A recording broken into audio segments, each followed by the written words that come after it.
Anda menyaksikan News Update pemirsa, uji kepatutan dan kelayakan calon anggota Dewan Komisioner Otoritas Jasa Keuangan atau OJK dimulai hari ini.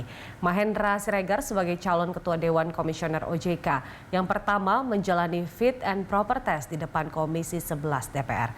Dan untuk mengetahui jalannya fit and proper test, kita langsung bergabung bersama reporter Said Masyur dan juru kamera Tommy Pribadi dari gedung DPR Senayan, Jakarta Pusat.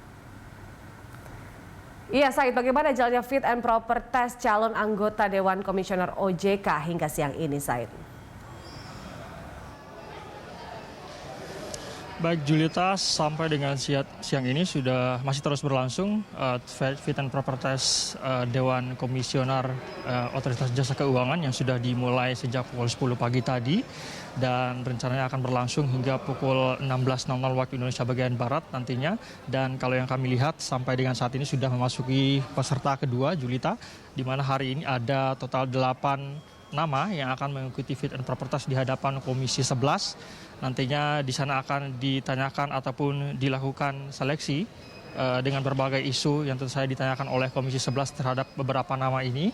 Nantinya dari sana akan dipilih 7 nama yang kemudian akan dikirim kembali kepada Presiden untuk dilantik untuk selanjutnya melanjutkan tugas daripada Dewan Komisioner OJK yang akan berakhir pada Juni 2020 mendatang. Dari saat ini, Julita, sekali lagi peserta kedua sudah tengah mengikuti fit and proper test. Tadinya pada pukul 10 tadi dimulai oleh Mahendra Siregar yang mengikuti sekitar sampai dengan pukul 11 tadi kami pantau. Lalu pada pukul 11 dilanjutkan oleh peserta kedua yang saat ini ada nama Darudin Sirel Nurhadi. Jadi ada 2 nama ini memperebutkan posisi Ketua DK OJK tahun 2022-2027 dan nantinya akan berlangsung hari ini. Sekali lagi ada 8 nama yang akan mengikuti fit and proper lalu akan dilanjutkan pada besok. Ada 6 lagi yang tersisa. Jadi total ada 14 orang yang akan memperebutkan 7 posisi di OJK tahun 2022-2027. Nantinya pihak DPR ini akan membagi di tiap posisi ini dari 7 posisi hanya akan 1 nama yang akan dipilih oleh Komisi 11 untuk mengisi setiap 7 posisi yang sudah ditentukan ini. Lalu berkaitan dengan isu-isu yang dibahas di dalam Julita, tadi kami sempat mendengarkan beberapa pertanyaan-pertanyaan yang kemudian dilayangkan oleh anggota Komisi 11 terhadap beberapa calon ini. Seperti diantaranya adalah bagaimana kemudian perlindungan konsumen di tengah maraknya kasus-kasus pada jasa keuangan yang saat ini masih tengah menjadi polemik. Lalu juga selanjutnya ada juga tentang rendahnya literasi keuangan yang ini juga menjadi PR besar yang harus dilakukan ataupun diselesaikan oleh OJK ataupun Dewan Komisioner OJK yang nantinya terpilih.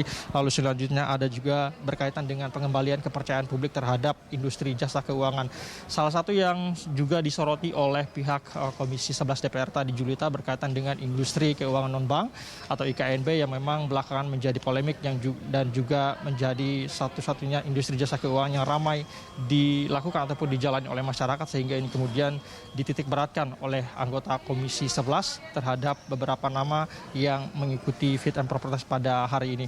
Julita? Iya, Said, setelah fit and proper test, apa tahapan selanjutnya bagi calon anggota Dewan Komisioner OJK ini? Baik, selanjutnya setelah selesai melakukan fit and proper test di Komisi 11 DPR RI pada hari ini dan besok, nantinya dari 14 nama ini sekali lagi hanya akan dipilih 7 nama dan rencananya dari informasi yang kami dapatkan ini akan diputuskan pada besok di hari terakhir, yaitu sekitar pukul 5 atau hingga pukul 7 malam.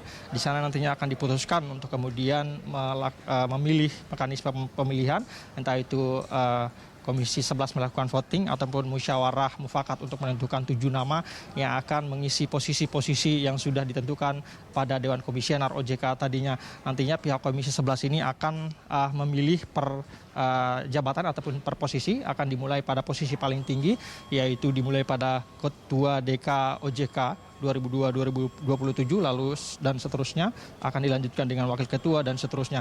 Nantinya setelah diputuskan 7 nama, Julita, kemudian akan dikirimkan tentu saja kepada Bamus untuk kemudian diagendakan rapat paripurna untuk menetapkan 7 nama anggota Dewan Komisioner OJK tahun 2022-2027. Pihak Komisi 11 juga tadi mengatakan ini akan dilakukan secara cepat karena pihak DPR akan memasuki reses pada 15 April 2022 nanti, sehingga pihak DPR ini akan mengupayakan agar ini kemudian bisa segera selesai dan bisa dilakukan ataupun ditetapkan dalam paripurna terdekat, yaitu sebelum memasuki masa reses 15 April 2022 nantinya.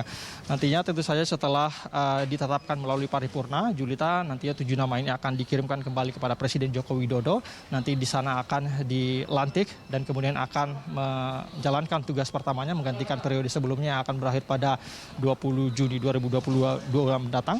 Nantinya 7 nama ini akan melanjutkan kinerja pada periode sebelumnya. Tentu saja ada tugas-tugas ataupun juga PR yang harus dilanjutkan oleh anggota Dewan Komisioner OJK 2022-2027 untuk menyelesaikan sejumlah pekerjaan yang ditinggalkan oleh anggota pada periode sebelumnya.